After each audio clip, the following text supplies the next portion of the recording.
Gray morning light seeped through the rippled glass of the solar in the rebuilt great keep of River Run.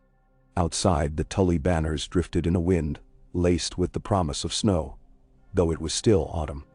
Within, Robb Stark bent over a narrow writing table, quill poised, brows knit. The lamplight gilded the faint silver threads of wolf's head embroidery at his shoulders, but the weight he carried had darkened his blue eyes. 2 blows in swift succession. His bannermen fracturing under southern pressure and the north itself groaning beneath Lannister raids, had pressed him hard toward choices that would echo for centuries. Catelyn sat opposite him. Night had left lines on her usually smooth face. She touched her son's ink-stained knuckles, as softly as if he were still a boy chasing Bran through Winterfell's yard. "You have read every word?" she asked. "A dozen times." Robb's voice was roughened, half with exhaustion, half with the growl of the direwolf that seemed ever closer to the surface now. "A pact with a queen across the narrow sea is desperate work, Mother. Yet desperation is the mother of alliances." She reminded him. Daemon Blackfyre had the Golden Company. Aegon had the Stormlands. "You will have the dragons." He lifted Catelyn's letter.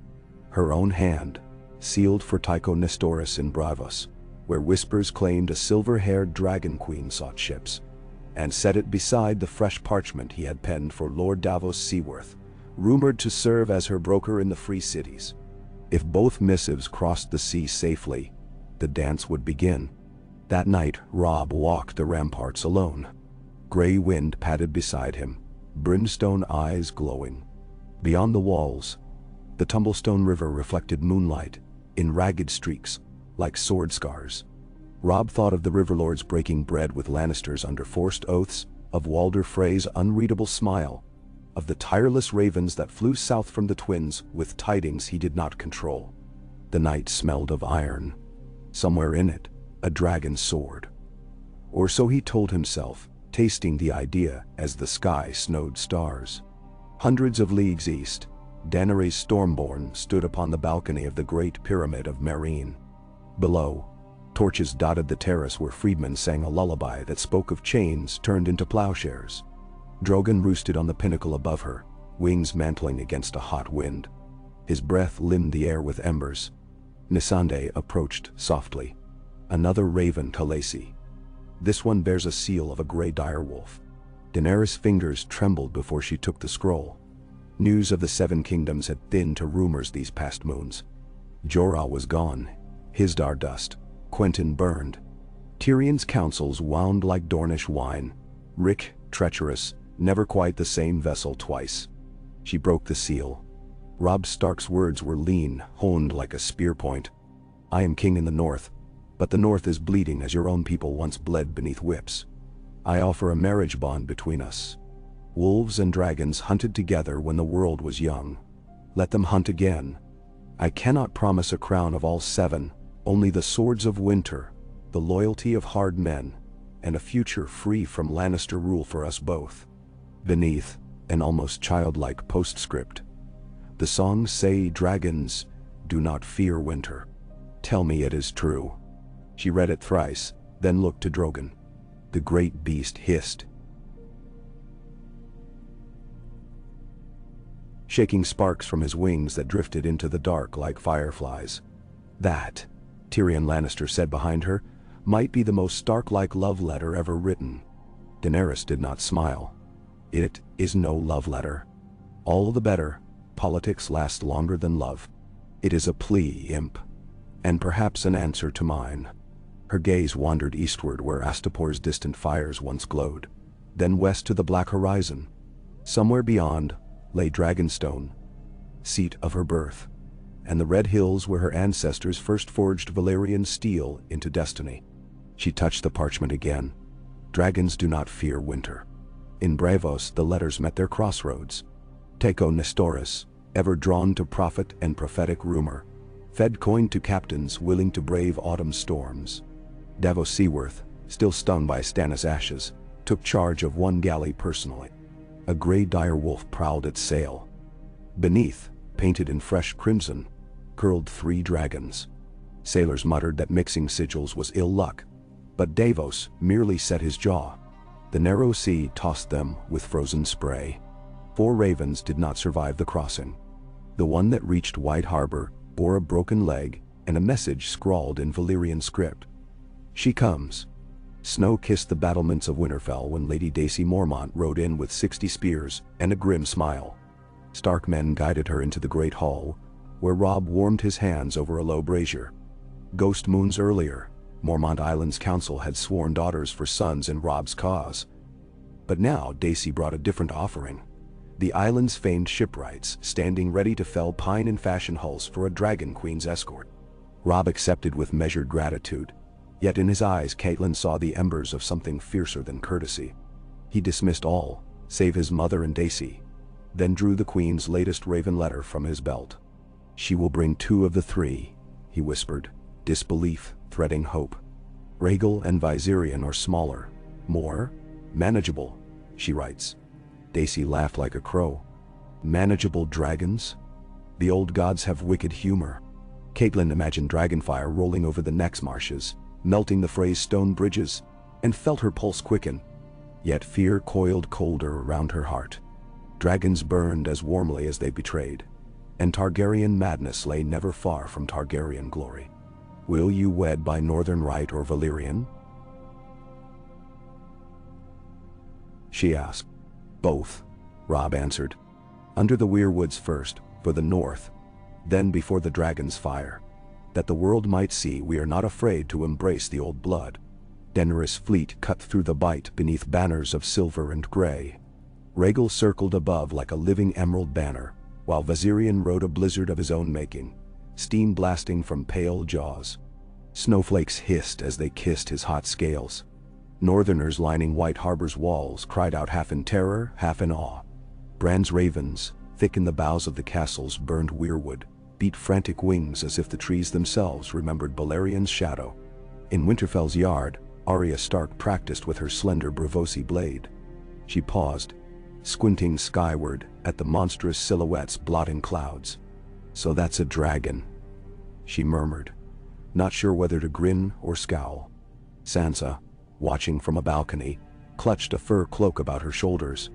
Memories of songs, Aegon atop Balerion, Nissa Nissa scream, fluttered through her mind.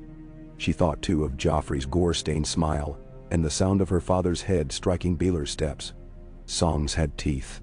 Dragons had more. The fleet docked beneath winter's first true storm. Robb rode south with Grey Wind to meet it, banners snapping.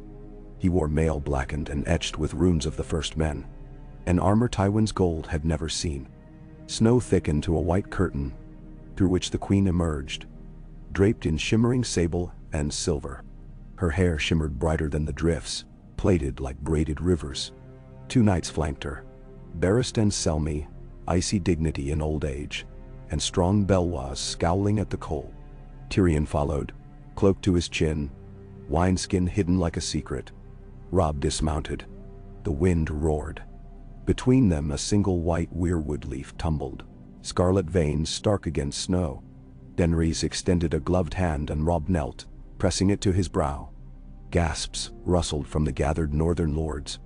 Queen and king regarded one another, and in the hush, the dragons screamed overhead.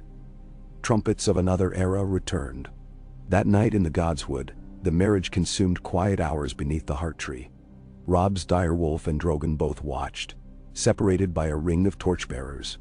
Grey Wind's hackles bristled, but he made no move, held by Robb's word. Drogon settled behind Daenerys, wings half-furled, golden eyes reflecting weirwood faces carved when giants still roamed. Melting snow whispered against sacred roots. Robb cut his palm with Ice's splinter of Valyrian steel. Daenerys did the same with her dragonbone knife. Their blood mingled and hissed upon the roots. Somewhere beyond the flames, the old gods watched. And perhaps the new, and perhaps something older still. Words were exchanged, simple and stark as winter. "We are one pack," Robb said. "We are one fire," Daenerys replied. When their lips met, snowflakes burst into steam around them. Wolves howled, dragons roared, and torches guttered wild sparks that spelled omens too swift to read. War councils filled Winterfell for days after. Jon Snow arrived from the Wall with grim tidings. Mance Rayder massing again, wildlings restless beneath the aurora, the White Walkers seen upon frozen lakes beyond the Frostfangs. Samwell Tarly's cold-cracked hands carried fragments of dragonglass and darker stories recorded at Castle Black. Robb listened, Daenerys at his side, her gaze measuring every northern lord as though buying their souls with each second's weight. When Jon spoke of the Whites, Rhaegal rumbled beyond the walls, sensing dread. "I have slain one," Jon said. "A walker will shatter when Valyrian steel meets him, but the Whites come in numbers beyond counting." "Dragons were wrought for such wars," Daenerys said softly. She fell silent then, remembering Astapor's charnel streets, Yonkai's smoke, Meereen's canals choked with corpses. Fire cleansed, but only after devouring. Robb called for Maester Luwin's surviving maps, patched and annotated anew. Pins sprouted across the north, across the neck. Across every path a Lannister host might march come spring. Yet larger pins marked the haunted forest, the Shadow Tower. Hardhome. Catelyn watched her son grow stiller with each new marker hammered in. It was not only Lannisters he meant to face. Winter had cast two shadows. One crimson, one blue. Dragons might meet them both. Davos Seaworth spent evenings in the cellars of Winterfell, teaching northern smiths the Braavosi trick of hammering iron links around dragon teeth to forge barbed chains. Hot work cracked the anvil tops. Sparks flew like fireflies in blackness. Nearby, Tyrion and Samwell argued over Raventree's ideal for long-range message duty. "Send two at dawn," Tyrion insisted. "One may freeze, the other may be eaten. Redundancy." Sam is the brother of survival. Sam pushed sweaty hair from his eyes, uncertain whether to bow or speak his mind, settling on both and achieving neither gracefully. Above, Sansa and Missandei visited the glass gardens. Snow lay upon shards of once clear panes, and hardy winter roses bloomed blood-red beneath flickering lanterns. They spoke in low voices of governance and mercy, of healing Shireen's scars, of children freed from pyramids and from Carhold's dungeons alike. "Mercy is like glass," Missandei said, touching a shattered pane. "It shows us as we might be, but one thrown stone can ruin it forever." Sansa thought of Joffrey again, and of the silent tears she hid in the crook of her cloak each night. "Then we must not throw stones lightly." By the first full moon of the new year, ravens flew from King's Landing. Tywin Lannister was dead, struck down on a privy by Tyrion's own hand before the dwarf vanished. Cersei sat the Iron Throne, flanked by Qyburn's silent knights, and a fresh cadre of Sellswords, sworn by gold. The crown's message named Robb a false king, Daenerys a foreign contagion, and declared the realm under quarantine until the dragons were slain. It offered 100,000 gold dragons for the head of either. Men laughed in Winterfell's hall, but quietly. Gold had long roots. Robb passed the parchment to Daenerys. Her violet eyes narrowed. "They will come north, sooner than we planned." "They will," Robb agreed. "Then we will teach them winter." Training began at dawn each day. Stout men of the north stood in frost-bitten squares as the Unsullied drilled beside them, spears stabbing air in perfect unity. Jon Snow oversaw swordwork, his direwolf ghost loping pale as mist among the ranks. From ramparts, wildling archers learned to knock northern-fletched arrows dipped in lamp oil and set ablaze.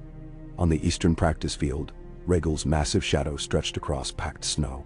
Daenerys climbed a wooden tower, braids whipping in the wind, and with a sharp Valyrian command, sent the green dragon into a controlled dive. His wing beats thundered like the rotunda's bells. Snow blasted outward in a ring of powdered light. Northern boys cheered as if a giant king had strode among them. But when the heat of his passing melted ice into sudden mist, cheers faded into startled silence. Fire cut both ways.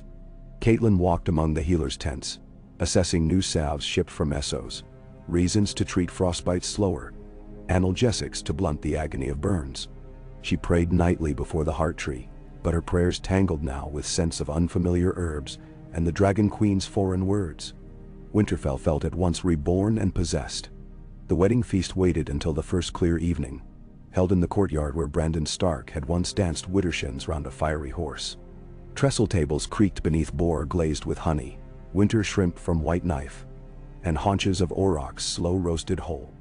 Dornish red flowed, courtesy of Prince Oberyn, quietly sympathetic to any cause that wounded Lannisters. Robb and Daenerys sat beneath twin banners, the leaping direwolf stitched in silver thread, and the three-headed dragon picked out in crimson beads that glittered like rubies. From that seat, their gazes swept the crowd.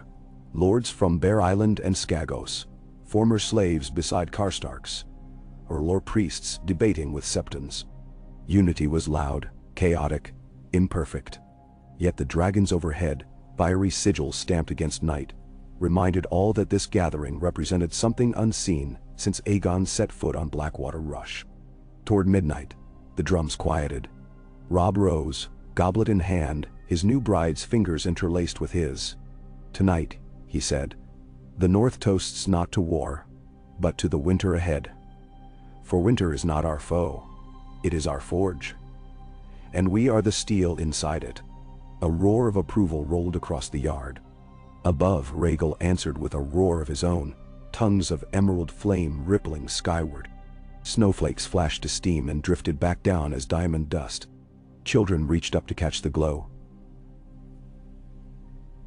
squealing delight.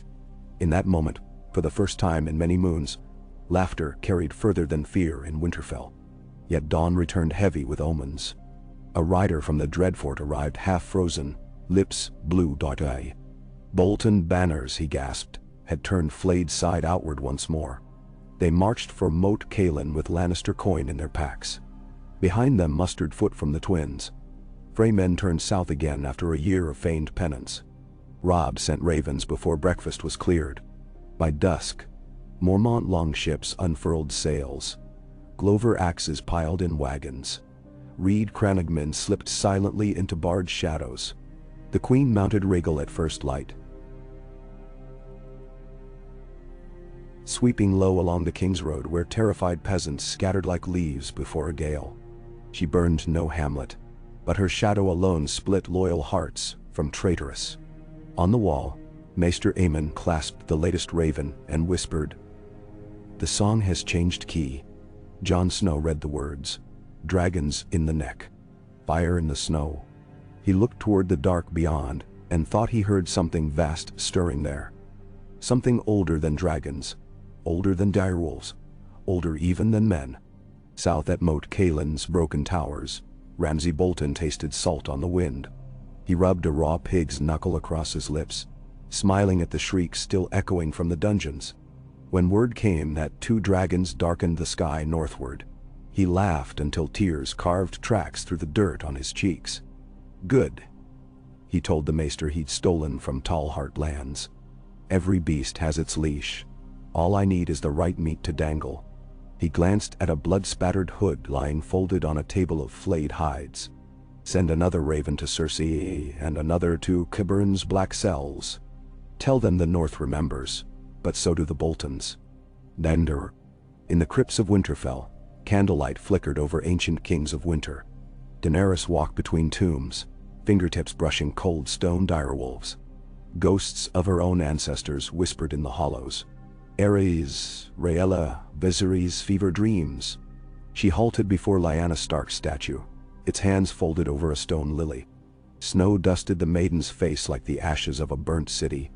"Forgive me," Daenerys whispered, though she did not know if she meant Lyanna or herself. Behind her, Sansa's soft step echoed. "My aunt died for a dragon prince," Sansa said. "Now a dragon queen lives for my brother. Do you fear we will end as they did?" Sansa traced the lily. "I fear the songs will never end, and all our stories will be twisted to fit them." Daenerys shivered, though the air was still.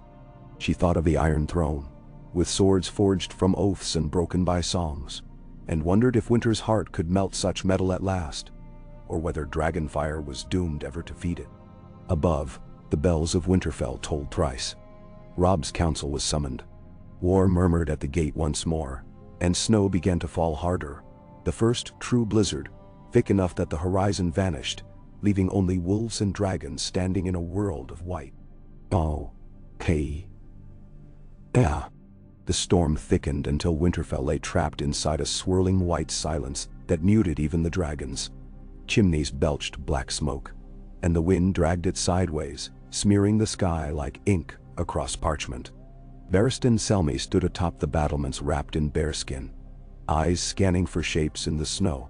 None showed, only the restless torch glow of guards pacing the walls, and high above, the vague, strobing ember of Drogon circling beyond the cloud roof. The old knight tightened a gauntlet. He had sworn to protect two rulers in one lifetime, and failed both. This time he meant to outlive his promise. Below, the great hall rattled beneath the press of voices. Banner captains, clan chiefs, and quartermasters shouted across trestles strewn with vellum charts. In the center, Robb Stark leaned close to Jon Snow and Tormund Giantsbane. Fingers braced on a frost-rimmed map of the neck. Candle fat pooled in the valley of the trident's painted forks. Every time Robb's arm brushed it, wax ran like blood toward Moat Cailin. They hold the causeway towers with only 800 spears, Jon said, tapping one charcoal marker, etched with the flayed man's sigil. If we strike before their main host reaches the ruins, we can bottle them on the bog road. Tormund tugged his beard. Road or no, your bog eats horses. My raiders can skirt the fens easy, come at their backs, peel their hides before they know the old gods pissed in their breeches. Not without guides, Robb cautioned. Reeds know every channel. Howland's sending Crannogmen to meet you at Greywater. Tormund grunted assent, then grinned at Daenerys, who approached trailed by Missandei and two unsullied. Snowflakes glittered like broken pearls in the Dragon Queen's silver hair, melting as they touched her cheeks. She laid a gloved hand on Robb's shoulder. Rhaegal will fly the marshes at dawn, she said. Show me the towers I must burn. Robb met her gaze. The look they shared was that of conspirators more than lovers. Two monarchs shaping the bones of war. He brushed a strand of wet hair from her brow. Strike the western tower first. Ramsay will feel your fire before he sees it. That will scatter them onto the causeway, Jon added. Where the bogs do the killing. The hall door slammed wide. Arya stalked in, cheeks flushed, arms laden with bundled arrows tipped in dragon glass. Her hair was a snarl of dark strands half-iced. Sam says the glass works on dead men, she announced, dropping the quiver before Robb with a clang. If the walkers join Bolton, we'll be ready. Bolton serves only Bolton, Catelyn murmured, appearing from the shadows. But cold things care little whose sigil they break. South of the causeway, Ramsay Bolton strode the battlements of the old shield tower, a crumbling stump of stone wreathed by torch smoke. His men, many little more than sellswords hired with Lannister gold, stirred uneasily under the unnatural cold. Drum beats from the Frey vanguard echoed faintly across the frozen reeds. Ramsay sniffed the air, nose wrinkling at the stench of damp leather and boiled onions. Tell the Freys to quicken their march, he ordered, or we'll make a moat of their frozen bowels. Maester Cully, gaunt and blue-lipped, answered with trembling quill scratches. Before he could finish, a shadow rippled over the tower. A roar split the night like God's own axe. Every torch bent sideways in a searing gust. Rhaegal came screaming through the snow squall, scales glowing emerald amid the ashen clouds. His furnace breath bathed the west rampart in green-white flame. Stone popped. Men popped louder. Ramsay's laugh cut through the carnage, wild and bright. Again, he shouted at the sky, arms spread as if welcoming baptism. Again, you scaled bastard. But the dragon was gone, swept north on a tailwind, leaving half the tower glowing like a coal. Sellswords threw down spears. Some leapt the parapets rather than burn. The bog swallowed them without a sound. Ramsay turned to his maester. Send word to Cersei. The game is begun. Colley's quill snapped. His eyes were two pale eggs boiling in sockets rimmed by frost. My lord, the ravenry burned. A flinch of genuine irritation crossed Ramsay's face. He seized the maester by the throat. dragging him to the charred Merlon. "Then run to King's Landing on your crippled knees, old crow." He hurled the quill stub into the mire far below. "Tell her dragons answer no letters." By morning, Rhaegal's fire had wrought the chaos Robb desired. Ramsay's western flank, once braced on stone, lay exposed. Reed skirmishers harried the retreating sellswards, blowing poison darts from reed tubes. Every corpse that fell into the peat vanished as if swallowed by ghosts. On the causeway itself, Glover shields locked with umber axes to create a spiked wall of iron that advanced in steady thunder, crushing panic-struck men against broken palisades. Robb rode at their center on a gray courser, cloak snapping. Beside him, gray wind lunged through arrow fire like a specter of ice.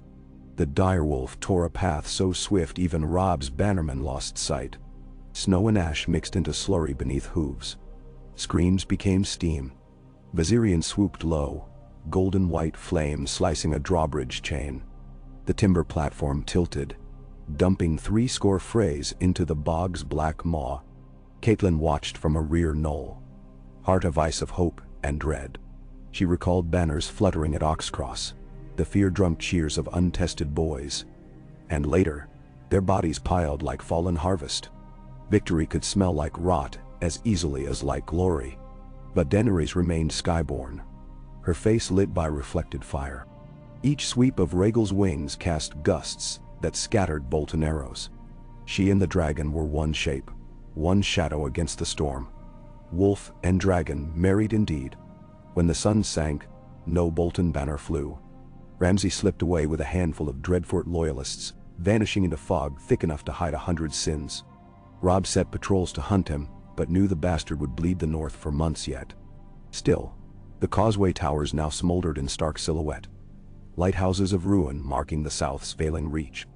Tents blossomed behind snowbanks, and within the largest Robb convened a council. Jon Snow arrived last, cloak rimed with ice, eyes hollow. He knelt without ceremony. "The others have breached the night fort," he said. The tent fell silent, but for the rattle of canvas. A white mist pours through the gate like breath. Rangers report trees splitting from cold within heartbeats. Robb's hand closed on the hilt of Oathkeeper, a Valyrian sword gifted by Daenerys, reforged from Eddard's ice.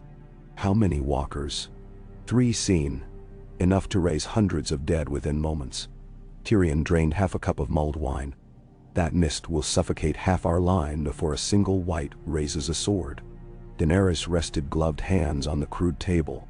"The dragons can burn the mist." Jon shook his head. "Our ravens cannot outrun it. If the walkers move south while we hunt Ramsay, they'll reach Winterfell before we do." "Then?" Robb met his queen's gaze. "Then we split." His finger stabbed the map. "Tormund, Mormont axes, and the Crannogmen chase Ramsay. The main host turns north by east to intercept the mist. Dragons fly ahead." Catelyn touched his arm. "Leave a garrison at Moat Cailin. If Lannister forces drive again, we'll need a wall of iron." Robb nodded, adding pins swiftly. The map bristled like a hedgehog before the council broke. Outside, the sky cleared in a sudden hush. Above the wreckage of the Bolton Tower, the aurora flickered in luminous wings, green veils that mirrored Rhaegal's glow. That night, Robb shared a sparse bedroll with Daenerys in a command tent, warmed only by dragon-etched braziers. Canvas snapped overhead. She lay curled against his chest, dragon scale cuirass discarded, her breath silver steam. "I thought I knew winter," she whispered. "But your snows bite like glass." Robb kissed her frost-nipped ear. "My father," said Winter, "is the hour the North tells truth. Everything soft dies first. Only what's hard remains." Then Shan. Her hand brushed the scar on his thigh, earned it whispering wood. "Then let us be hard as Valyrian steel." She found his gaze in the half-dark. "If the walkers breach Winterfell, we torch it stone by stone before we let them have it." He did not flinch. "The crypts will burn too. We are alive, Robb. The dead have no claim on kings." His arms tightened. Outside, Rhaegal roared at the moon and gray wind answered, a duet that seemed older than men. Ramsay's flight carried him to the ruins of Moat Brandon. A broken ring fort half slid into a sinkhole. There, by guttering torch, he opened the coffer stolen from a Qyburn courier days before. A single glass sphere nested inside, no larger than an apple, pale blue, swirling with threads of darker cobalt. Behind Ramsay, 4 reavers watched, shuddering though they could not say why. Ramsay plucked the sphere, warmth bleeding from his fingertips into the glass until frost rimed the edges. A whisper leaked through his mind, words not his own, brittle as icicles. His grin widened. "Pretty," he murmured. "A prince's eye, if one believes old stones." He lifted it to torchlight. The flame bent away as though repelled. The reavers backed a step. With sudden savagery, Ramsay crushed the globe against the stone. It shattered soundlessly. No shards, only a sigh of impossibly cold mist that spilled over his boots. The men screamed, but Ramsay only laughed as frost raced up his calves like affectionate hands. "Come," he implored the darkness. "Take the north if you can. I'll skin what's left." Then, the mist coalesced into a slender shape crowned with ice antlers, eyes glowing the same cobalt as the broken sphere. Ramsay looked up into a depthless ancient stare, and for the first time, fear pried his grin apart into a rictus. He barely managed a strangled, "Lord?" Silence answered. Then a touch colder than space itself settled upon his skull. Every cruel memory, every howling thrill, froze inside him in a single heartbeat. Ramsay Bolton fell like a puppet whose strings were cut, eyes wide, skin glazing over. When he rose again, blue light swam where laughter had been. The new creature bent, retrieving a fragment of flayed man's sigil from the snow as though puzzling over this soft people's games. Then it turned its shale-cracked face northward, toward Winterfell, toward fire. 3 days of forced march brought Robb's host into sight of the last river. The air grew brittle enough that iron snapped when struck wrong. Men wrapped fur so thick their breath tunneled masks behind beards. Daenerys flew ahead, Drogon banking high to scout while Rhaegal and Viserion harried the mist advancing below like a crawling sea. Jon rode beside Arya at the vanguard. Each carried a glass dagger beneath layered furs. Even Ghost, padding at Jon's knee, shook frost from crimson eyes. At dusk, the wall's jagged silhouette emerged, no longer pristine white, but pocked by great hollows where icy battlements had sagged like melted wax. Shapes moved against the faint glow of torches, black spots of Night's Watch brothers fighting upon makeshift palisades. Out beyond, the mist rolled, swallowing corpses, then spitting them forth walking. Robb grimaced, signaled Daenerys. Hornblasts rose. Moments later, Drogon dropped in a thunderous dive, flame gouting from his jaws to carve a trench of molten glass along the mist's front. Steam boiled, rose, and froze into needle rain that stung naked skin wherever tents gapped. Men screamed, but held formation. A white shadow taller than giants strode through the breach, another armored in crystal so fine it glimmered like moonlit mirrors. In its clawed hand it swung a spear of carved black ice. Draped over one shoulder hung a lopsided, tan man's face, Bolton leather. The creature hurled the spear high. It sailed an impossible arc to pierce Drogon's wing membrane. Drogon shrieked. Crimson flame shot wide, torching snow-laden pines. Daenerys clung to his neck, feeling heat flicker into awful cold, where ice began crawling along the shaft toward flesh. On the ground, Jon ripped Ghostfang from its sheath. A sword forged of Valyrian steel reforged again. He charged, Arya matching pace, feet pounding frozen turf. The other stepped forth, raising a second spear ripped from a white spine. Robb threw himself between them, Oathkeeper ringing against the icy haft. Shockwaves rattled his teeth. The Uders in human strength drove him to one knee. Jon slid low, hacking at the spear's base. Valyrian edge bit, shearing half through before skidding on inner crystal. Sparks of frost exploded. Gray wind lunged, jaws clamping the creature's elbow. Blue light flared. The direwolf howled as frost seared fur black. Arya's glass dagger found a gap between the other's mirror plates. shattering as it pierced. For a heartbeat the monster froze, light flickering like lanterns in a storm. Daenerys wheeled Drogon overhead despite his torn wing. She hurled down a leather pouch. It burst among Robb and the other, spilling smoldering black powder. Wildfire fused with powdered dragonglass, Tyrion's last invention. Robb flung himself backward. The detonation carved a sphere of green-violet fire. In its heart, the other's crystal armor burst outward, jagged shards spinning on currents of sorcery. A shriek like freezing metal rose, then doused out. Mist recoiled, swirling away as if wind whipped. For the first time since the wall fell. Clear air opened beneath the star-washed sky.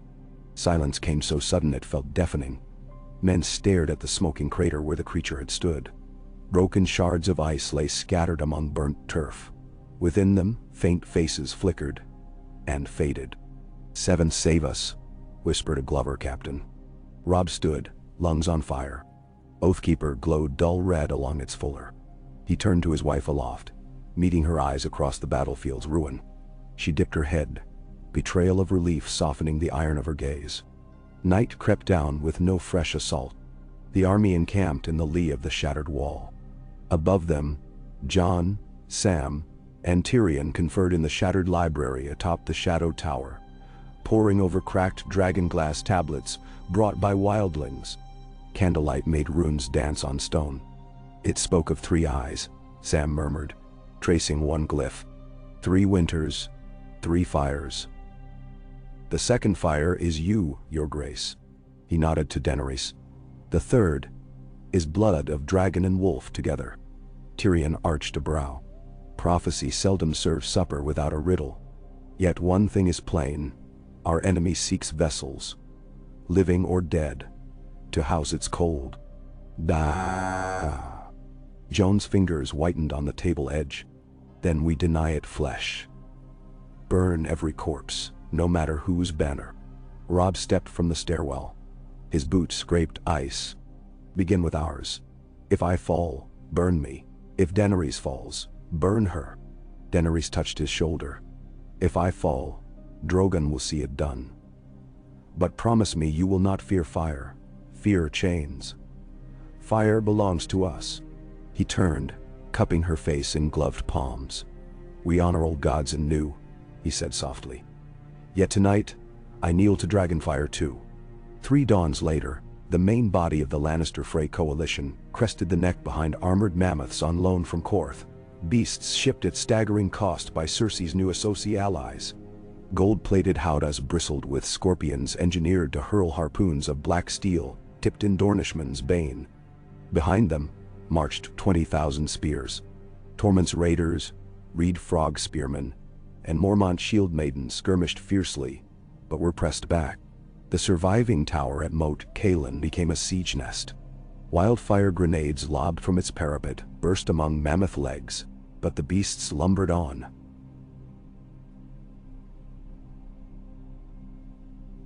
Hide blistering, yet not breaking. Rhaegal, still strong, descended in a predatory spiral, slashing one mammoth skull with obsidian claws. The great beast collapsed, shattering the scorpion perched atop. Yet 3 more harpoons lanced skyward, one clipping Rhaegal's hind limb. He roared, climbing unsteady. Robb ordered a retreat toward Barrowlands, trading ground for time.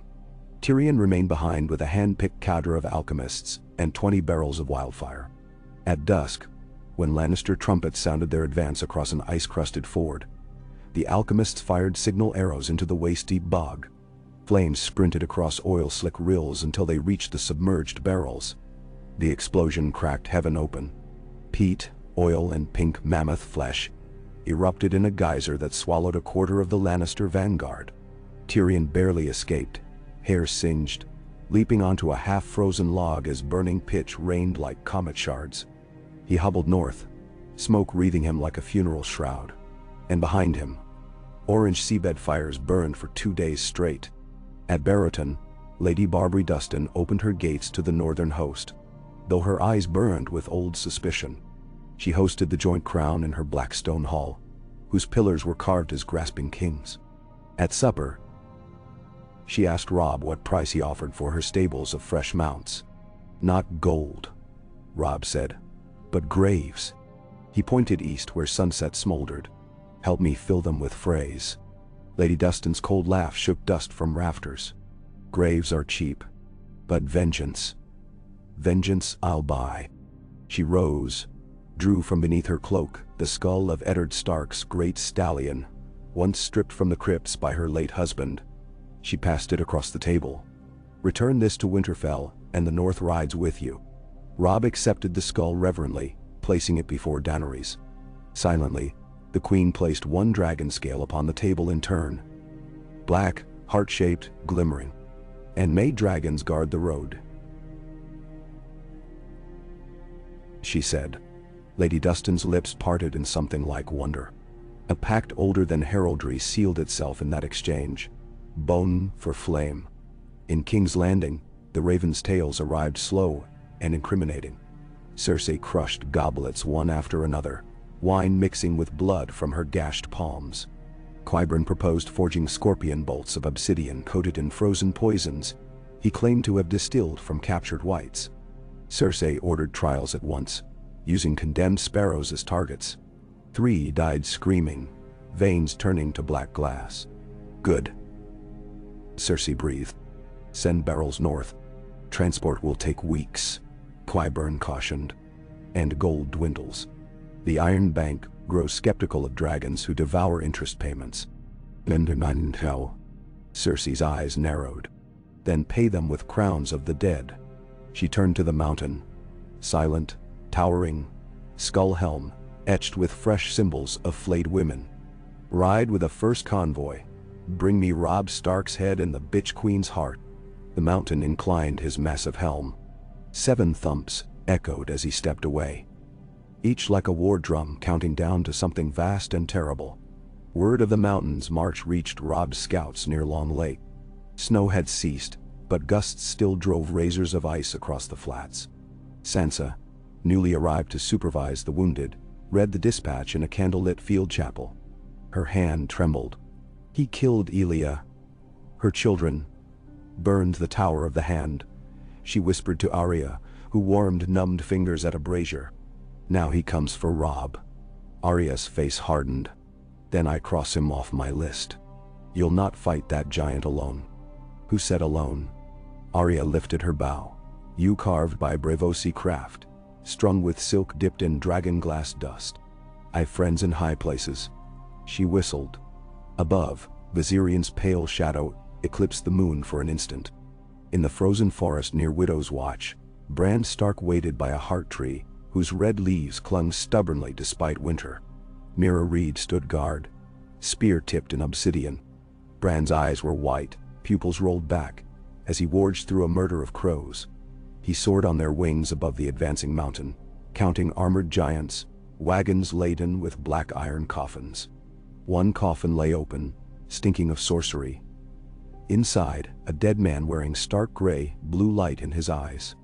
Ramsay's final gift to Cersei. Bran's whisper reached the tree's ancient rings. One phrase repeated until the bark split with frost. "Burn the dead. Burn the dead." Miles away, Jon Snow felt the warning prickle his scars like icy claws. He mounted, calling orders. Torches flared alive. Every corpse still unburnt from last battle was piled upon pyres high as houses. Flames chased frost from the encampment while snow yet fell, crimson tongues licking heaven. As winter deepened, 2 storms wheeled toward Winterfell. The Mountain's Legion from the south, the White Walker host from the north. Robb's council drew a line east of the King's Road where shallow valleys could channel both enemy tides into one killing field. They named it the Wolf's Maw. At its throat they dug trenches brimming with pitch, ringed in sharpened elm. Daenerys oversaw the forging of wildfire bombs, small enough for unsullied slingers to hurl. Tyrion christened them Dragon's Teeth. Each would burst on impact, spraying green fire and shards of dragonglass like sowing salt in wound. Night before the battle, the sky cleared. Hundreds gathered outside Winterfell's walls to watch Bran climb the ruined First Keep's tower. He wore a circlet of weirwood woven with direwolf teeth. The stones beneath his throne were hoarfrosted but warm with the pulse of old magic. "Tonight," Bran proclaimed, voice echoing weirdly. "Trees will remember. Wolves will remember. Dragons will burn the snow, and the snow will teach dragons their limits. Whatever comes, do not be afraid of endings. Endings are doors." Robb and Daenerys linked hands below. For once, neither knew what to say. Prophecy weighed heavier than plate. Bran's wide eyes turned on them, seeing through flesh into threads of future. He smiled, the saddest curve of lips. "Whatever breaks tonight," he assured, "the song continues by another name." Dawn arrived blind with blowing ice. The wolf's maw filled first with the mountain's vanguard, gold cloaks stiff, weapons rhymed. They advanced singing a hymn to the Father, breath rising in ragged ghosts. Robb's archers waited silent until Lannister banners crested the central ridge. Then the first trench blazed as Tyrion's hidden fuse met oil. Sheets of flame whooshed skyward, startling warhorses into savage rears. Unsullied ranks parted to open lanes between wooden stakes. Through them thundered stark cavalry clad in patchwork mail of northern iron and Dothraki leather. Glover warhorns brayed. At their head, gray wind sprinted, muzzle frosted, eyes molten gold. Robb followed close, Oathkeeper raised. The mountain rode to meet him atop an armored destrier taller than any elk. The Titan's helm glared scarlet in reflected flame. They slammed together with force that cracked shields like split pine. Gray wind leapt, fangs tearing at the destrier's throat. The beast kicked, launching the direwolf aside. Oathkeeper rang against the mountain's black blade, Valyrian steel stolen from House Corbray. Sparks flashed, but steel did not break.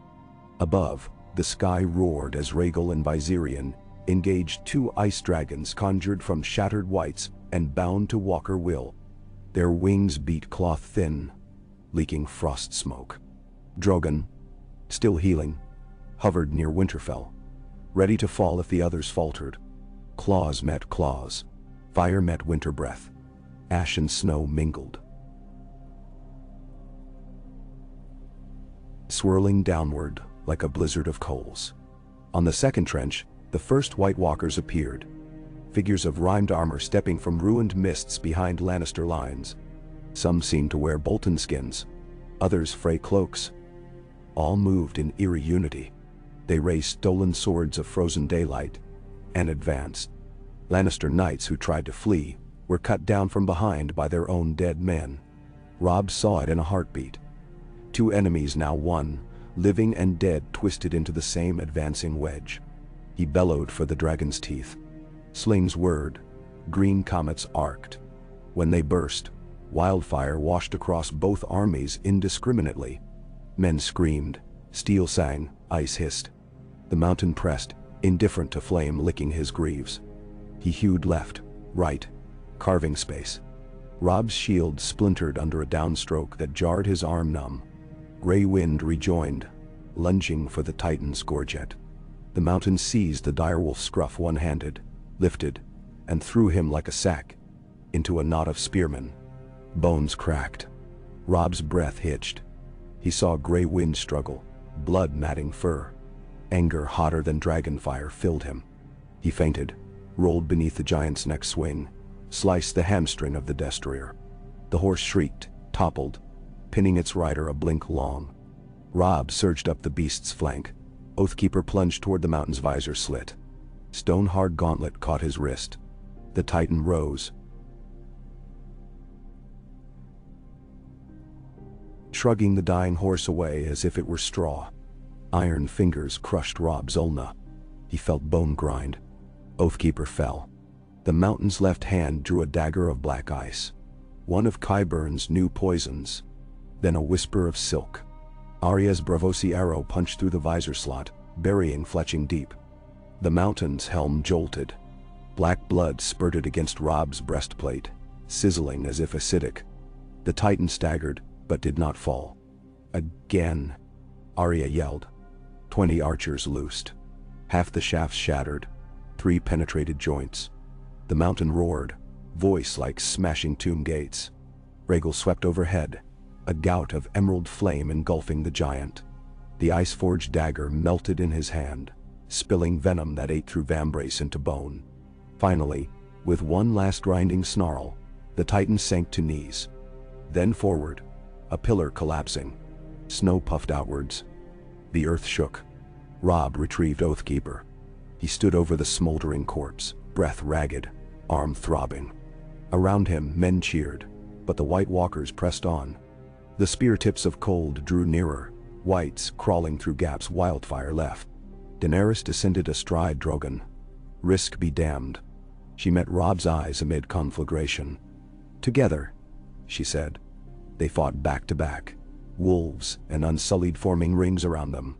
Drogon breathed great sheets of red fire that fused trenches to glass. Daenerys wielded a Dothraki arak, wreathed in wildfire, each stroke painting green arcs across the frozen ranks. Robb's sword flashed dragonsteel white, severing arms that tried to drag friends down. Above, Rhaegal locked jaws with an ice dragon. They tumbled earthward in a spiral of steam and shards.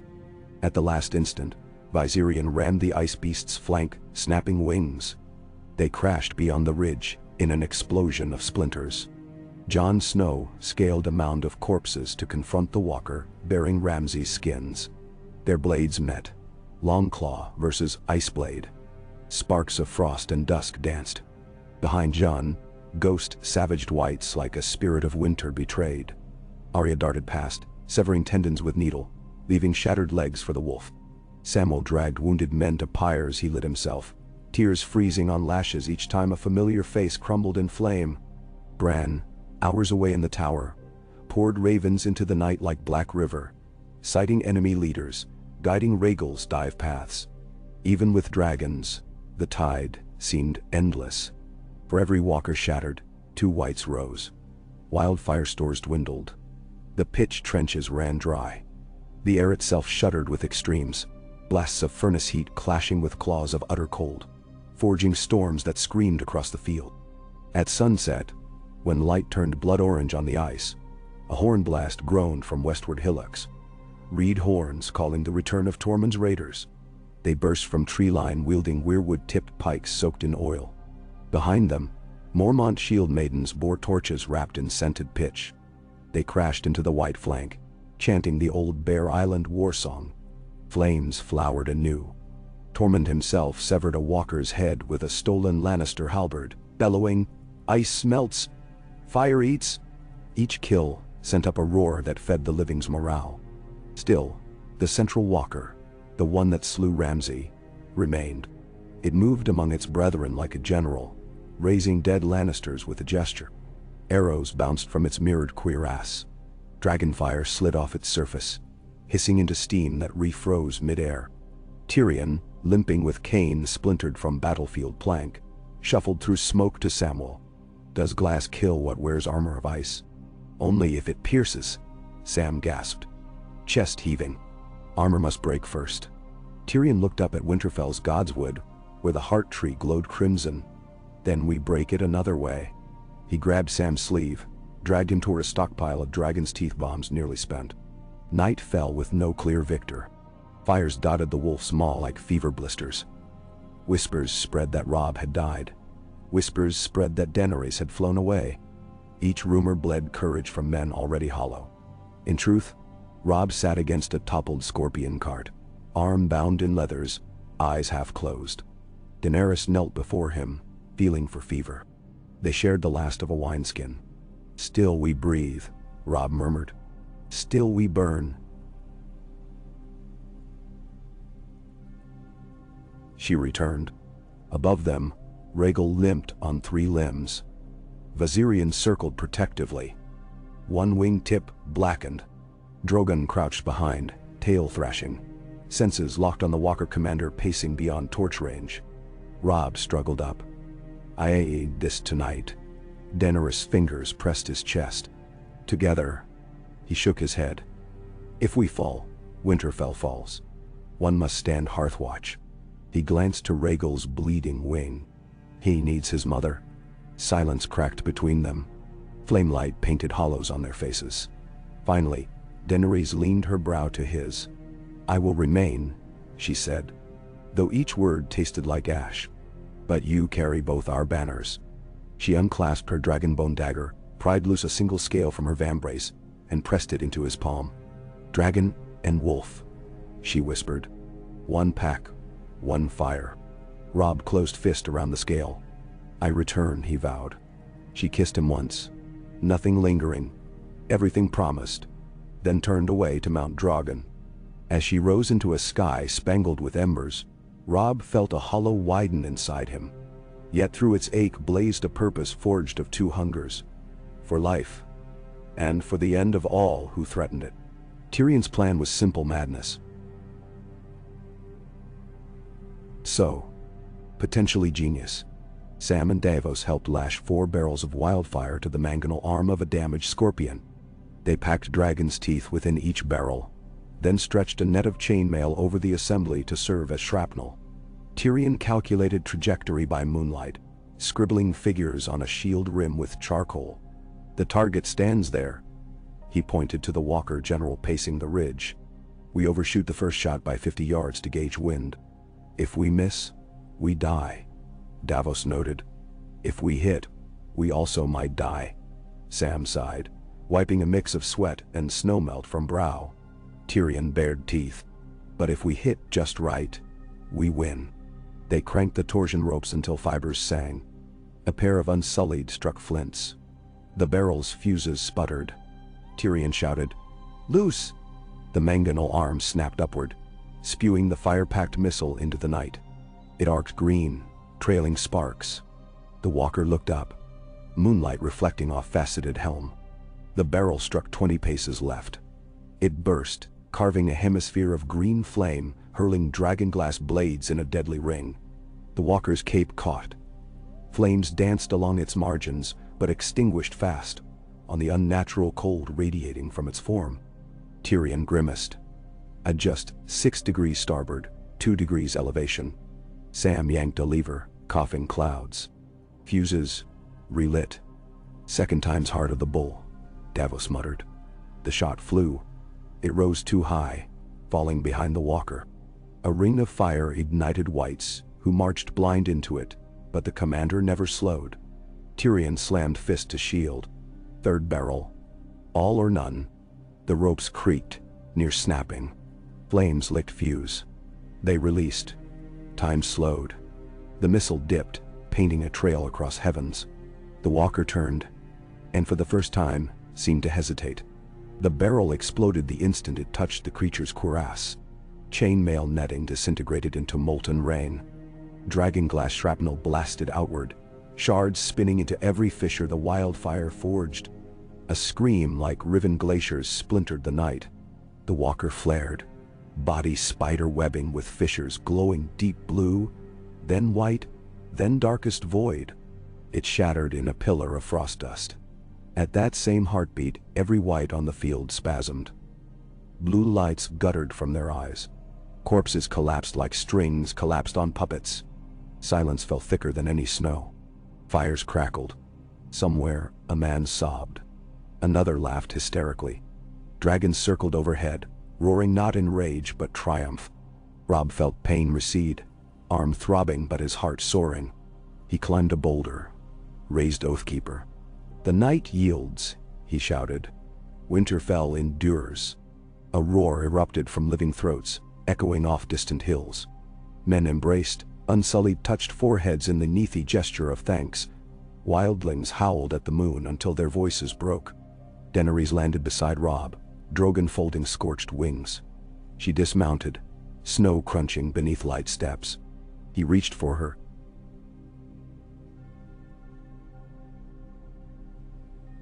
She for him. Neither spoke. They did not need to. Their joined hands told the camp all it must hear. The pact held. The dawn might yet reveal scars, losses vast as oceans. But life still breathed. When first light bled rose upon the snows, Bran descended the tower. Ravens feathered his shoulders like a living cloak. He met Robb and Daenerys before the heart tree, whose face wept, sap freshly warmed by flames. A hush, gathered as soldiers from every banner encircled the gods' wood. Bran spoke, voice carrying without effort. The wall is wounded, yet stands a while longer. The walkers retreat beyond the eternal frost. But dragons and wolves remain, and men must choose what stories guide them. Today we forswear old hates. Now. He lifted 2 halves of a broken weirwood branch, held them until sap bled anew, then pressed the pieces together. Wherever red sap touched, the wood knit. He gave the joined branch to Robb, who offered it to Daenerys. Together, they thrust it into snow between their feet. It roots, Bran said. If watered by mercy and guarded by truth. Daenerys glanced at Robb. Memory of burning cities hovered in her eyes, tempered now by the freeze of northern night and the warmth of a wolf's loyalty. It will be guarded, she vowed. Robb added, and if fire threatens, winter shields it. If frost threatens, flame warms it. Cheers rippled soft but fervent. On the ridge, Tyrion leaned on his cane, lips curved in weary satisfaction. Jon stood beside him, watching ghosts chase ravens through dawn mist. He knew new wars would follow. Hearts changed slower than banners. Yet for this heartbeat, the world balanced between breaths, suspended like snowflakes that refused to fall. Behind Jon, Arya slipped away, needle at hip, list grown shorter by one monstrous name. Sansa walked the parapet, speaking quietly with Lady Dustin about repairing crypt statues, rebuilding Wintertown, feeding refugees. Sam catalogued shards of dragonglass for future scholars. Davos studied maps of shattered roads now safe for small folk. Far away, in King's Landing, Cersei stared across a red keep courtyard where ravens feasted on the last of her gardens, winter having reached even the capital. She crushed a letter from Qyburn reporting the mountain's fall and the Walker defeat. Wind tore gold from her hair. Snowflakes settled on her lashes like white lies. She whispered into the hush, "Every flame leaves ash. Ash can still choke." Then she turned toward the throne room where 1,000 wildfire jars waited beneath dragon skulls. At Winterfell, repairs began before noon. Blacksmiths hammered scraps of shattered ice into curios. Rings, ward tokens, dagger pommels. Children gathered to watch dragons wheel above the ramparts, while the dairy wolves prowled below. Fires burned still, but now for warmth, not war. Robb joined Daenerys atop the battlements at dusk, looking out over trampled snow glowing pink in afterglow. Work crews hauled fresh timbers, distant horns signaled returning foragers. He took her hand. "We won a night," he said. "We won a dawn." She corrected softly. "Night follows again, but so shall tomorrow." He smiled. "Then tomorrow, we plan how to keep dragons in winter without starving farmers, how to melt southern hearts without melting castles. Peace is a siege engine too." She rested her head against his uninjured shoulder. "We will learn. Wolves adapt. Dragons endure." Gray wind padded up, muzzle bandaged. Drogon lowered his massive head, huffing a plume that did not scald, only warmed air like a forge breathing lullabies. Wolf and dragon sat together as sun dropped, their silhouettes merging on the snow. High above, aurora curtains unfurled across the vault of night, wrapping the battered north in shifting banners of emerald and rose. For once they seemed not an omen of gods at war, but the slow-healing scars of heaven itself, proof that even the sky can be wounded and still dazzle. Below, men and women looked up, saw the lights dance, and felt some part of themselves, long buried under smoke, fear, and frost, begin to dance again too. Wah, pa. Snow settled over Winterfell like a closing hand, each flake a grain of silence cushioning the fevered memories of battle. The living kept moving lest stillness invite ghosts. They cleared shattered wagons from the outer ward, scraped ash from courtyards, and pried the last shards of cracked ice out of the wellhead before hoisting buckets of water gone sweet with chill. Horses with singed manes snorted fog while farriers wrapped their legs in boiled wool. Blacksmiths hammered night and day, folding broken swords into new, shorter blades they swore would hold an edge even after tasting a walker's frost. Inside the great hall, The high rafters were draped in wolf pelts to stop the incessant drip where frost met rising heat. Fires burned along 2 trenches cut the length of the floor. The stones beneath popped like hailstones in a gutter. It was here that Robb Stark and Daenerys Targaryen convened their council, though neither spoke of crowns that morning. Instead, they read grim tolls of the dead, names carried by ravens from field medics and pyre masters, and wrote fresh orders designed to keep a kingdom's heart beating through midwinter. Tyrion Lannister limped between tables, quill tucked behind one ear, reciting casualty figures the way a maester might quote verses. 925 Northmen buried in snow. 318 unsullied consigned to flame. 212 wildlings fallen beneath friendly axes in the night confusion. Fewer than we feared, but we bleed yet. We must ask, how many more can we spend before a single golden lion reclaims what frost could not? Robb's left arm lay in a leather sling. His right hand still gripped a charcoal stub he used to mark supply routes on parchment. "We have spent enough to buy 1 winter of peace," he answered, voice low yet carrying. "Now we must pay to keep it. That means wagons of grain from the Reach, iron from the Isles, if they will grant it, and a road safe enough for southern herds to graze north of the Neck." Davos Seaworth spread a second map showing harbor channels choked with ice. "White Harbor's piers are frozen half a yard thick. If your grace hopes for grain by sea, we'll need the Ironborn to break channels with their longships, or else hire Brevosi ice cutters. Either way, it costs." "Then no." Daenerys rested a hand on Davos' shoulder, surprising him. "Cost is blood measured later. We take the cheaper coin now. Send swift ships from Dragonstone, wooden rams tipped with dragon glass. They should part ice easier than iron." Her gaze moved to Sansa, who sat tall despite nights spent without sleep. "You will oversee distribution, Lady Stark. White Harbor's dockmasters respect you." Sansa inclined her head, auburn hair braided tight against cold. "They respect food more. I will give them plenty, but only after they sign oaths to deliver fair shares to every holdfast, Frey or Glover alike. No child starves while banners argue." "Then so." Across the hall, Arya practiced with Brienne of Tarth, silent steel flashing in arcs that drew sparks from the flagstones. Neither woman spoke, but their blades conversed endlessly, testing, yielding, striking. Beyond them, Jon Snow leaned close to Bran, whose blank gaze traced patterns no one else could see. They talked of ravens' roots and nights yet to fall, words soft as the drifting snow outside. As afternoon light waned, Bran's head lifted. White filmed his pupils a moment, leaving everyone near uneasy. "The snows have slowed the Lannister host at Maidenpool," he said, voice distant. Cersei burns cedar and myrrh in her chamber, thinking of wildfire hidden beneath the Sept's hollow bones. A kraken stirs on an iron shore, sails east where dragons once roosted. He blinked. The cloudiness retreated. "We have days, not weeks, before she throws her next cast of the dice." Robb rolled stiff shoulders. "Days will do. We march at first thaw. Until then we heal, we build, and we send words sharper than swords. Now." He gestured, and 2 scribes hurried forward. Their casques held letters sealed in both direwolf gray and dragon red. One missive rode to Highgarden, offering leniency for House Tyrell's younger branches should they repudiate the Kingslayer's widow queen. Another sped toward Sunspear, promising the Sand Snakes a voice in any council that formed once King's Landing fell. A third found its way west by Raven and by Rumor, to the Lords Declarant of the Vale, still stewing beneath Littlefinger's silvered tongue.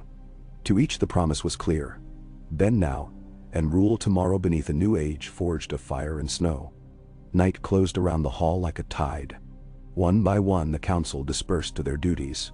Robb lingered only after Daenerys touched his wounded arm, guiding him gently toward the private solar they shared above the old maester's turret. There, candles whispered against black stone walls, rubbed smooth by centuries of Stark breath. Outside, Rhaegal perched upon the rookery's charred supports, folding his healing wing as though tucking a blanket over an ache. Robb shed his cloak, fur edges crusted with frozen spatter, and sat stiffly upon a bench. "When I rode to River Run months ago, I thought the greatest war would be against Frey treachery and Lannister coin, he muttered. Now I have faced ice demons and smashed the mountain's bones to ash. Yet something inside me says the hardest trial still waits on a red hill far south. Daenerys knelt to unlace his vambrace. Harder than dead men rising? Harder than truth buried. Ice is honest in its cruelty. Like winter, it kills and leaves silence. Humans twist the knife long after the wound closes. He sucked breath as she eased leather free. The skin beneath was mottled purple and yellow.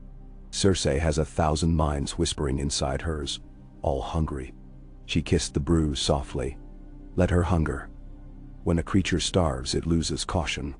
She looked up, violet eyes dark in the candle glow. I rode here to claim my birthright, but I find I no longer care for iron chairs. I care for children sleeping warm. For slaves who need never kneel again. For a land whose songs outlive the kings who claim to own them. When the South is ours, promise me we will not simply trade a crimson lion for a silver wool. Nah. Robb cupped her cheek. We build something new. A council drawn from every realm. Warden seats chosen by merit, not accident of birth. And if later generations call it an empire, let them at least agree it was born in snow and tempered by flame. Her smile warmed him more than hearth fires.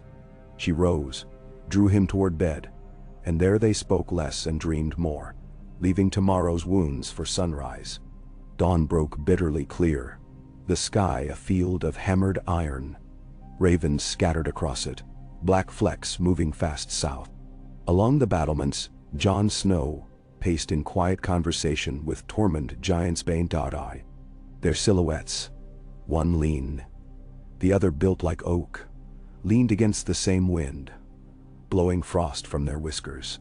The wildlings want to roam, Tormund grumbled. Pens? No matter how big you call them holds. Chafe our pride. South of the wall we were promised freedom. Jon watched the frozen white plains stretching to the cracked horizon. You have wild forest plenty between here and the neck. But stay within my brother's rule for a year. Prove to the small folk that free folk share more than raids. Tormund spat a mouthful of snow. 1 year. After that, I'll wrestle a kneeler each dawn if they still call me thief. His grin flashed. And you, Snow? What will you do when the queen with dragons sits the south? A wolf with black called king, or a crow still married to his watch? Jon turned, eyes shadowed by those unspoken vows. I will guard the realms of men, from whatever throne stands tallest. The watch may bend, but the vow never does. Tormund clapped him on the back hard enough to jolt Snow from the Merlons. Then we'll both keep our promises and see which lasts longer. Free folks' patience, or the vows on your tongue. Below in the yards, Arya oversaw a contest of blades between Gendry, now master of a refurbished forge, and Podrick Payne, whose unassuming stance hid a quick wrist taught by evening lessons with Brienne. Sparks flew. The ring of steel turned heads along the rampart above. Arya pointed out Podrick's footwork flaws, demonstrating nimble toe turns that left little prints on the snow like a cat's dance. Sansa passed them with scrolls tucked under arm. You teach Pod to kill? She asked in passing, eyebrow raised. Arya's shrug flung a snowflake onto her nose. I teach him to live. She jabbed the air. Better he break a Frey line than watch a child burn. That's all. Sansa slowed, touched her sister's wrist fleetingly. Just come back alive yourself, little sister. The words hovered between them, too gentle for their usual banter. Then Sansa walked on, boots crunching crisp trails across the yard. Within 3 days, the first thaw came. Icicles drummed from eaves, and smoke shifted from vertical plumes to lazy spirals. Horses felt the change and stamped restless. Infantry rolled furs into packs. Davos supervised barrels of cured pork from Skagos loaded onto sleds that would turn to wagons once roads softened. Tyrion reorganized the Ravencoats, pairing birds for relays heading south at dawn and dusk. At the Godswood, Bran knelt beneath sap-stained snow, hand pressed to roots. He spoke in whispers to unseen things. Later he found Samwell and placed a rolled hide in his hands. Old Valyrian glyphs recorded by a septon who heard them in a dream, he said. Transcribe and keep close. They tell of liquid fire the color of pale gold, hotter than dragon flame, sleeping beneath Dragonstone's oldest tunnels. If Cersei lights the city, we may need a counterflame. And Sam swallowed. Liquid gold fire.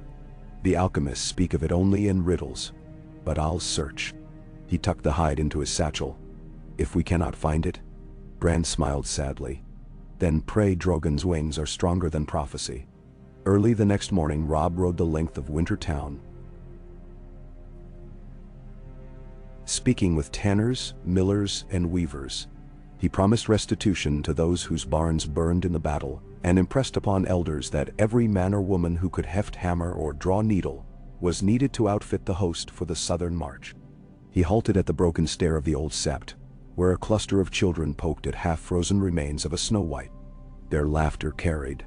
He dismounted, crouched, and with the flat of his blade sliced a lock of hair from the creature's head, ice-kinked yet fragile. He held it up for them to see. "Remember this," he said. "Fear fades, but memory keeps us wary." The children nodded, eyes wide. He left the lock nailed above the doorway of the sept to dry into crystal strands. Before noon, messengers returned from the eastern coast. The port of Sisterton had accepted the Dragon Wolf Alliance. Its fisher captains offered 60 cogs to run the first grain shipments north. From the west, ravens came bearing word that iron-borne longships under Asha Greyjoy had shattered a Lannister supply flotilla headed for Duskendale, capturing casks of Dornish red and bolts of Dornish sandsill. A second raven carried a note scrawled by Asha herself. "Dragons burn too fast. Wolves freeze too slow. Let the Kraken ensure neither starves." Ah! Tyrion chuckled over the message. A Kraken offering soup.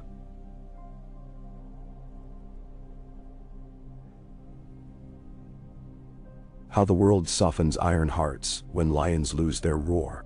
His mirth faded as he unsealed another letter bearing the broken wax of a lion sigil. Jaime Lannister, still missing since the last storm near River Run, was rumored captured by a Sellsword band sworn to Cersei. No ransom demanded yet, only a promise to deliver the Kingslayer when the Queen decreed. Tyrion folded the parchment, pressed palm to eyes, and said nothing. The march south began on the 7th dawn after victory. Winterfell's gates opened to a river of banners. Direwolves, tridents, flayed men turned upside down in mockery. Krakens, bears. Dragons were represented by vast pennons of black linen stitched with red triple heads. When wind filled them, they rippled like living flames. Daenerys rode at Robb's right upon a white gelding nearly lost beneath midnight black Valyrian harness. Rhaegal and Viserion winged high in lazy spirals, their shadows stitching patchwork across melting snows. Drogon stayed in the wake, great wings stirring dust devils along the King's Road as if impatient for something beyond. Small folk emerged from burrows beneath root and stone, blinking at the procession. Some knelt, others waved crude wolf heads carved from pine. Children chased after the rear wagons, begging for glimpses of unsullied helmets shaped like mummers' masks. The soldiers tossed hardtack and salted fish, laughing when the children darted away, shrieking delight. First encampment rose at the ruins of Moat Cailin. Wind whistled through fire-cracked towers. Ash still lay in drifts where Ramsay's men died. Here they buried the last charred bones, marking graves with stone cairns etched by surviving Night's Watch. Jon said the words of the fallen while Daenerys poured a libation of spiced wine on the earth. When she finished, the ground hissed, steam carrying faint scents of cinnamon and smoke into the night. A taste of warmth in the bog. Sentries reported only furtive lights on distant banks, likely crannogmen hunting frogs. But Bran, rolling south in a wicker cradle slung between two garrons, stared into the water's black mirrors and murmured that eyes older than men watched them. "Not hostile," he assured Sansa when she asked. "Only waiting to see if we are worthy heirs of a land they once called home." The column threaded through the neck, banners sagging as humidity clung to wool. Leeches thrummed, midges bit, but spirits held. On the third day, they met the first outriders from the Vale. Bronze-armored knights of House Royce, their sigils scratched but polished. Lord Jon rode at their head, beard grier than last Robb saw him, yet chin no less proud. "We ride under Lady Sansa's good counsel," he announced, saluting with a mace haft. Littlefinger's coin bought fewer tongues than he guessed. Behind Jan came 20 hawk banners. Lady Waynwood had thrown the gates of the moon open to refugee farmers from the Trident, winning hearts by loaves and salted cheese. Each new banner made the host feel less northern, more of a realm reborn. Near Harrenhal's shattered silhouette, Tyrion caught up with Robb and spoke quietly. Greyjoy sails Harry Lannister's supply lines, but Euron's red masts were sighted near Crackclaw Point. If the crows eye court Cersei, he may blockade the Blackwater, trapping us outside. Robb rubbed stubble. Asha claims Pike and most Ironborn hearts. Euron may command only ghosts. Ghosts sail fine when fear is wind, Tyrion said. But dragons melt masts. Send one to remind him which brother rules the smoke. Word rode to Daenerys. She weighed the risk of weakening their aerial shield but agreed at last. That dusk she mounted Viserion. His wing mostly healed. And together they streaked south, intent on Euron's fleet like lightning seeking a lone tree. Rhaegal remained, circling low over Robb's column as sentinel. Without queen or second dragon, the host moved warily. Scouts pushed ahead by day and slept in armor by night. 2 days from the Blackwater, they discovered butchered cattle lining the road. Entrails hung from trees to mark an invisible border. "Frey work," the outriders muttered. The air reeked of rot and accusation. Jon kept vigil among the vanguard ranks. Ghost ghosted beside him. He found Arya perched upon a fallen log, sharpening needle against a whetstone carved from a walker's thigh bone. "They wish to frighten us," she said, not glancing up. "Dead cows and red banners, like children spitting in the wind." "Children can draw blood," Jon answered. "Be wary." He offered her a water skin scented with juniper. She drank, wiped mouth with glove. "My list shortens," she mused. "Walder's dead, but his brood crawls still. One remains near the twins, I hear. Lothar, crossbow Lothar, kept alive by fear. If he faces us here, the list dwindles to none." "Nan?" Jon touched her shoulder. "Save some piece of your heart for after the list. Vengeance leaves hollows." She pocketed the stone. "I have steel to fill hollows." Her grin flashed wolfish. They rode on together as twilight bruised the sky ahead. Meanwhile, Samwell and Bran traveled under canvas in a covered wagon loaded with scrolls. Sam recited translations aloud, while Bran corrected nuances, both deep in debate over the properties of pale gold fire. A formula repeated through 3 tongues suggested the substance slept inside stone eggs, washed by tides of doom. Sam guessed the phrase. Spoke of Dragonstone's glass volcano chambers. "If we retrieve it," he pondered, "how do we contain something said to eat stone and water alike? Within dragonglass vessels carved to mimic the eggs that birthed dragons," Bran replied, unfazed. "But such craft is lost." Sam chewed his lip. "Many crafts thought lost returned. A smith who can rework Valyrian blades may learn to blow obsidian shells. We must pray Gendry's anvil sings open." "Nah." The host reached the rolling meadows 30 miles north of King's Landing amid fine drizzle. The air smelled different. Rick loam, cedar smoke, hints of sea brine. Gone were the stark notes of pine and iron. Here spring crept early, coaxed by southern sun. Fields lay scorched in places where Lannister scouts burned crops to deny forage. Yet daisies already pushed from black soil, irrepressible. Robb ordered pickets in concentric rings. Tormund took wildlings east, skirting the salt marsh to harry any forces along Rosby Road. Lady Dustin's cavalry guarded west flanks. Her personal banner now, a direwolf skull crowned with flames. Tribute to bone and fire. Within the inner camp, Sansa established a field quartermaster's office, measuring rations, assigning tents to healers and scribes. She refused to cede control until every child found shelter from the chill night. At second dawn, horns sounded from south slopes. Scouts galloped in, shouting, "The lion approaches! 10,000 foot, 2,000 horse, banners of Red Keep and Quieburn's black hands." Squires scurried, cinching girths, stringing bows. Robb mounted his great gray steed, armor rear-bracing as footmen filed into disciplined blocks. Cersei's army appeared like a clot of rust along the rise. Spearmen tipped in black iron, crossbowmen under oilskin to protect strings from drizzle. Ahead rode the Queen's own guard, Qyburin's black-plated giants and Gregor's last squire carrying a war standard sewn from children's hair. The sight churned stomachs. Yet more chilling were the wagons drawn behind, vast iron-banded casks sloshing jade liquid, runes chalked on sides. Alchemists marched beside, faces studded with burn scars, braziers strapped to backs. Flames burned green even in daylight, wildfire ready to pour.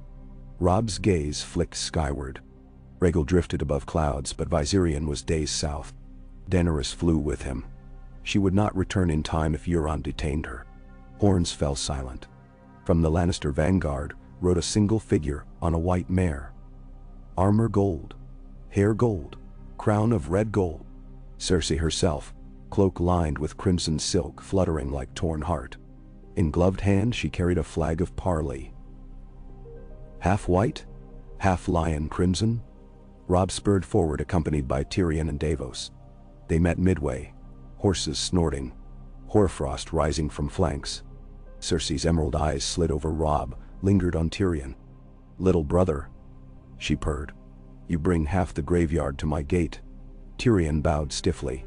"As you once taught me, corpses speak louder than counselors. Yet talk we must." She turned to Robb. "Dark, the realm bleeds. Lay down arms, bend knee, and I grant the North autonomy and truth. I marry my son to Sansa, my daughter to your unborn whelp by the foreign usurper. Peace, prosperity, and all your dead can rest." "Then," Robb smiled sadly, "your peace smells of ash and grave dirt. My sons, if ever I sire any, will know sunlight not shadows thrown by burnt septs." Cersei's expression soured. "Then know this. I hold wildfire enough to turn every green field between here and the neck to glass. You call dragons, I call the storm below ground. Strike once and I drown the world in green flame." Davos leaned forward. "Wildfire cares not for lords. You would die too." She laughed. A brittle sound. "I've died every day since my children were taken. Let the realm taste that. Then..." Robb's grip tightened on reins. "Then you leave me no choice but mercy after conquest. I will not kill you, Cersei. I will cage you, let you watch a land heal itself without you." Color drained from her cheeks. "Mercy is a blade duller than hate. You'll find it twists slower." She pivoted, galloped back. Trumpets blared. The lion host began to maneuver. Robb returned, face drawn. "Archers light oil, but do not notch until my command. Cavalry hold center. We advance with pike front slow, to draw her into range of Bran's gift." Tyrion frowned. "Gift? Patience," Robb murmured. Behind the line, Bran sat cross-legged upon a wicker dais. Sam and Gendry knelt by a squat bronze mortar, cradling a single carapace of obsidian glass, shaped like a dragon egg, translucent, flickering with trapped gold fire. Runes etched by Bran spiraled across its surface. Gendry wiped sweat. "If it bursts wrong..." Sam swallowed. "No pieces left to try again." Bran's voice floated. "It will fly true. Give it wings." He opened eyes gone white. Gendry's broad hands gripped the mortar's lanyard. He yanked. A thunder crack. The device belched smoke, hurling the obsidian egg in a low arc. It whistled over stark ranks, over no man's land. Sun glinted on its slick belly. Cersei watched from her command wagon as the thing struck one of her wildfire casks square. For an instant, nothing happened. Then a rippling shock like lightning under glass flashed through the cask. Green flame erupted but froze mid-air, pulled back by the gold fire bleeding from the shattered egg.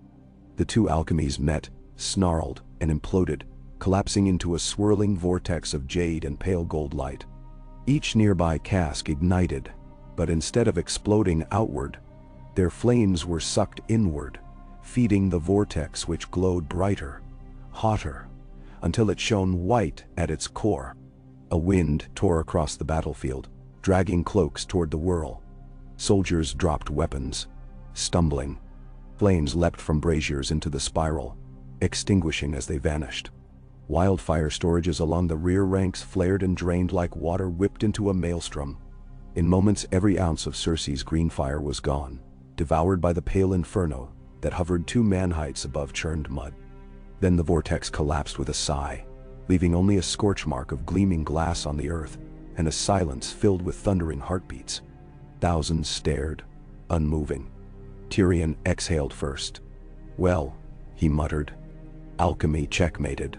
Cersei's face twisted. She screamed for the charge, but her soldiers faltered, unnerved. Robb seized the moment. "Advance!" Drums rolled. Pike columns surged. Arrows hissed skyward. Rhaegal roared overhead, flames streaming to sow panic among crossbow lines. The black-plated giants formed a wall around Cersei's wagon, but wildlings and Northmen slammed into them with berserker fury. Obsidian-tipped axes split seams. Long hammers cracked knee joints. Near the center, Tyrion found himself face to face with Qyburn, who wielded an iron brand spitting sparks from a hidden charge. The maester turned tinkerer thrust. Tyrion ducked, cane sweeping low.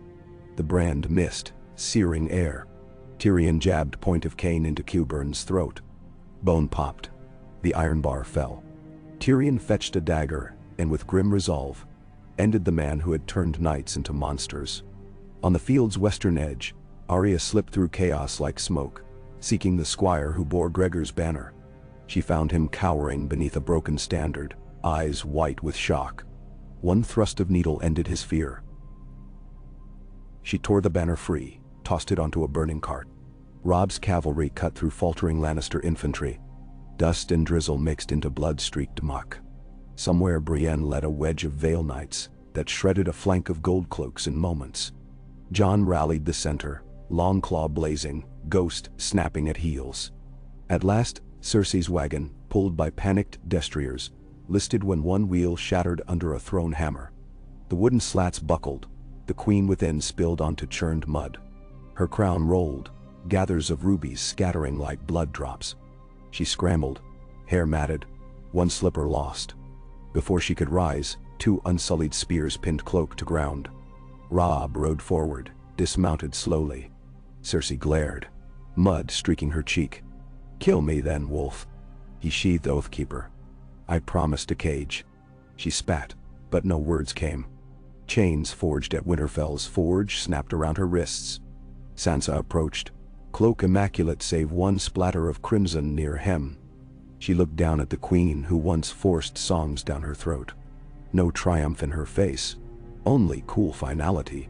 "You once said a lion does not concern itself with the opinion of sheep," she remarked evenly. "Today you learn wolves prefer actions to opinions." Cersei's laugh broke, half sob. "Wolves or sheep, cages rust." Sansa turned away. Ravens spiraled above the field. The last Lannister companies threw down banners. Peasant levies knelt, hands raised. The roar of victory did not come as thunder. It swept like a sigh of wind across tall grass, subtle and immense. War was done. At least this war. That night the host camped along the Blackwater's northern shore. Fires flickered where wildfire had failed to ignite ordinary earth. Bran's gaze lingered upon the tempered glass scar, inscrutable. Daenerys returned near dawn, riding Viserion with tattered sails of burnt red along his wings. She found Robb waiting. Cersei's chains held by 2 unsullied. Euron's fleet smoldered far out to sea, black masts broken like burnt feathers.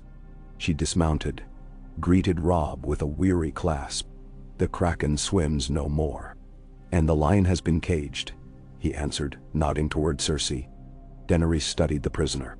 "The wheel breaks rung by rung," she murmured. "Then let the realm see it," Tyrion said, stepping to her side.